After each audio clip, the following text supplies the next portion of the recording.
You still here? What do you mean, am I still here? What did you tell him, Grimshaw? I told him, just like you said, Mr. Constable, sir, that his lighthouse is on your land and that he should get off. He wouldn't have any of it. He said he wasn't going to get off. Can't you understand the simple fact that you built this damn thing on land that belongs to me? You've no right to be here, so get off, will you? No, there's something you don't understand. This is not your land. This bit is new land. Spurn's grown longer to the south. We're building on land given to us by the sea. Oh, you fool. That's where you're completely wrong. Spurn was even longer than this.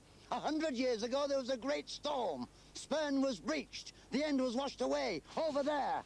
It's there now. So you see, you're way back on my land. You must be out of your mind. Now, wait a minute. Careful. No, Grimshaw. There's no need for any ugliness. I'm sure Mrs. Angel would like to see her husband in one piece. Look, I'll be reasonable with you. I'll give you until the end of the week to go.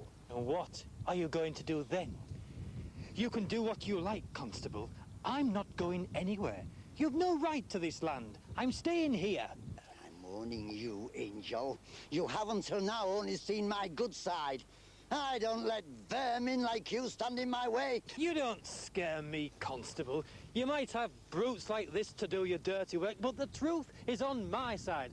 Now stop wasting my time and go away. This land isn't yours, never has been, and never will be. Yeah, well, we'll see about that. Come, Grimshaw. And don't you dare come back. If I ever see you or your cronies trespassing on my land again, you'll regret it. It's my land, you hear? It's my land, a gift from the sea.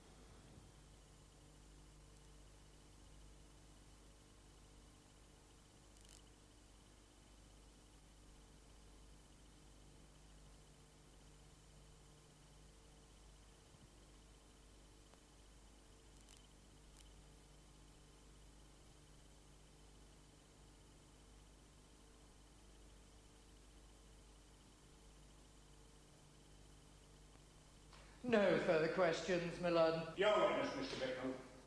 Thank you, my lord. Mr. Simpson, how well do you know the plaintiff? Who? Sorry, The plaintiff, Mr. Simpson, Mr. Constable. How well do you know Mr. Constable? I know Mr. Constable quite well, but I know the land better than anybody, and I can swear to his family having owned it for as long as I can remember. Well, they've always had it. He can't just come and build his lighthouse. Mr. Simpson, it is suffice you keep your reply limited to answering the questions you are asked. Erase that last remark from the records. Quite well. Mr. Simpson, you say you know the plaintiff quite well. How well are you acquainted with Mr. Constable? Are you in his employment? Well, no, of course not. I make my own living. Well, he's explained to the court. Tell us all, Mr. Simpson. How do you make your living? This and that. I'll do odd jobs. I've worked on the farm, repairing and stuff. Well, I'm good with my hands. I'll do out as long as the money's right. Yes, apparently. Objection, my lord. Sustained. Mr. Bicknell, would you kindly refrain from such indiscretions? I'm sorry, my lord, I will rephrase the question. Mr. Simpson, have you ever received any monies from Mr. Constable for working, or not, as the case may be? I object, my lord. My learned colleague's questioning is highly irregular.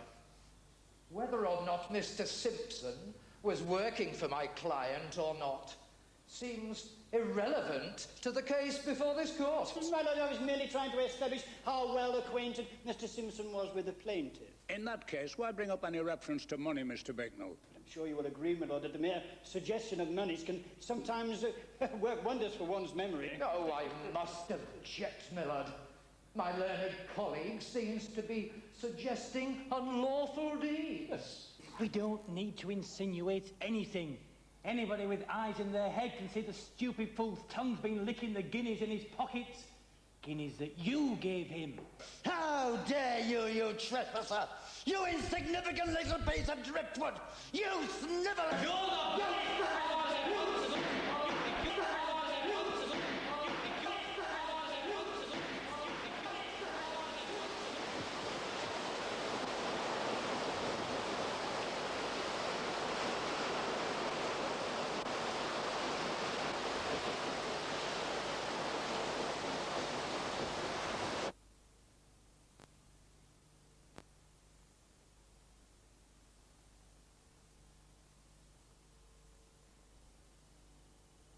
Jenny?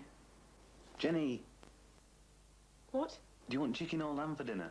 Oh, I'm sorry, Simon. I was lost in this really odd court case.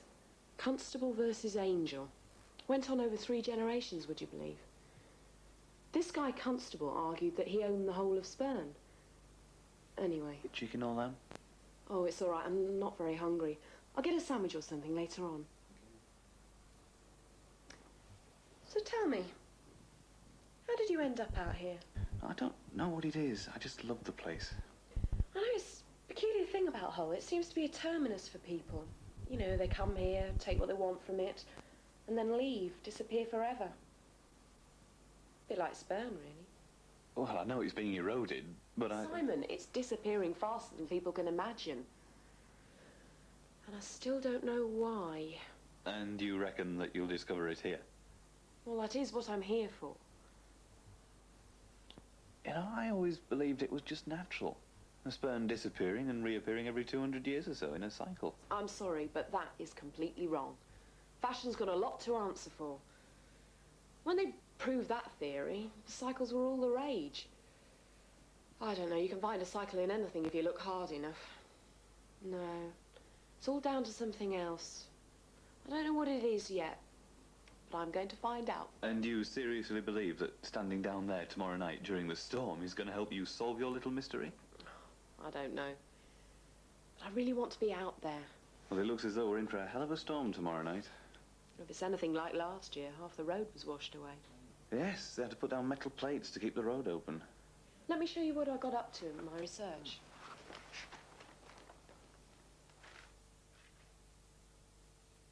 Mrs. Timms, are you really expecting the court to believe that you can distinguish between the land on which the existing lighthouse is built and the land to the north? I don't care what you believe. I know for definite that the land where Mr. Angel's lighthouse is completely new land and is different from the original land. This original land, Mrs. Timms. And where did this original land come from, Mrs. Timms? How do you mean? Well, you seem to be the expert, Mrs. Timms. I mean, you must be able to reveal to the court the origins of this new land. That land originally was reclaimed from the sea. Oh, quite. So, Mrs. Timms, if, as you state, the new land has also been reclaimed from the sea, how is it any different? Because it is. In time, things change. The sea brought more land, which was added to that what was there before. The way it's textured and formed in layers indicates it happened recently, because the strength of the currents have changed. But the land could have been submerged, could it not? Historical records have shown that Spurn Point has been washed by storms on numerous occasions. This area of land was merely submerged and has now resurfaced. My lord, I really must object. Could this be true, Mrs. Timms, that the land in question was just submerged? Well, there is no... Just answer the question, yes or no, madam. No, it's not true. It's new land. Even the colour of the silts is different. The only thing that has changed colour is you.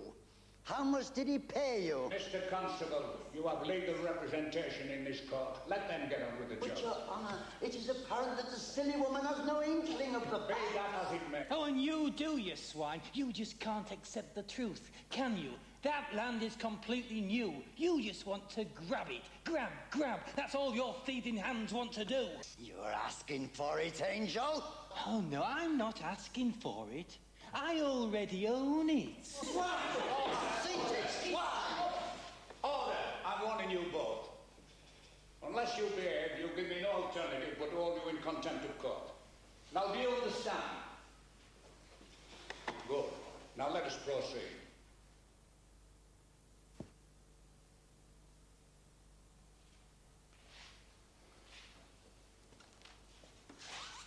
Mr. Ross, you're the captain of a fishing vessel, I am. I'm the skipper of the Blue Dolphin. and you frequently sail up the Humber past Spurn. Aye, that I do. Every day of the week and every week of the year. Except Christmas and New Year, man. Tell us, please, what the building of this illegal lighthouse has meant to you. Nothing. Except it costs me more money every trip I make. And him there takes money off me every time I go past it. And as it's always early when we leave and late when we come back, it's always dark. I see. And does he charge anyone else? He makes sure he gets his money. He don't let nobody go past without paying. Making a very handsome profit, no doubt. You can wager your money on that. No further questions, my lord.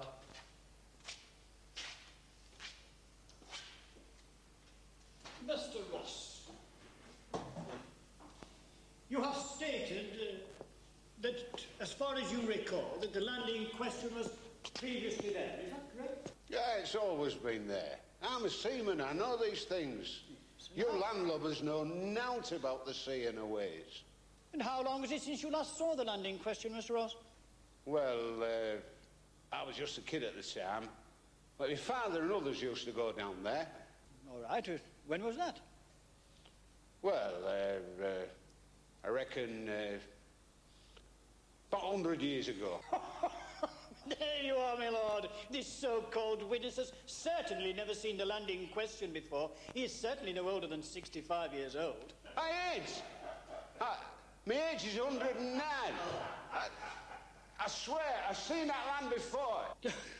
How much did you pay your witnesses, Constable? I don't care what lies they swear to. You'll never get my land. I will have what is rightfully mine. Over my dead. Order! Order, I say!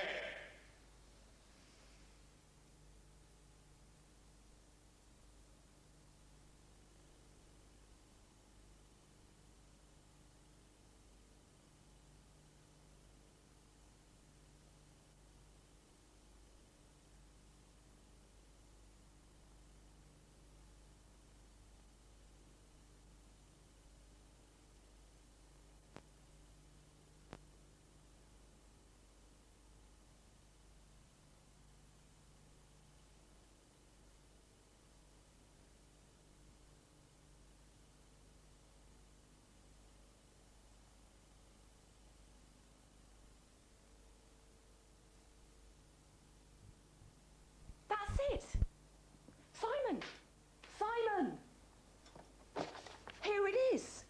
This proves what I've been saying all along. Do you realise how crucial this is? The significance of the North Channel. It's been here all along, but nobody saw it.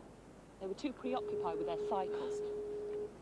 Look, in 1800, the North Channel here ran from the tip of Spurn Point up to Spurn Bight and up to Patchington Haven. Across, out and around the back of Sunk Island. It was a big channel with enormous currents and fed the back of Spurn and kept it stable. So what did the Victorians do? The Victorians were hungry for land.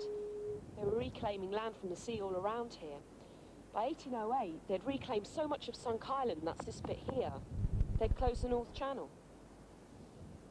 There was no circulation around the back of Spurn. Patchington was flooding in 1820 because it couldn't flow away into the silted North Channel. No sand or silt could gather at the back of Spurn. And with the sea washing it away from the front, it got thinner and thinner.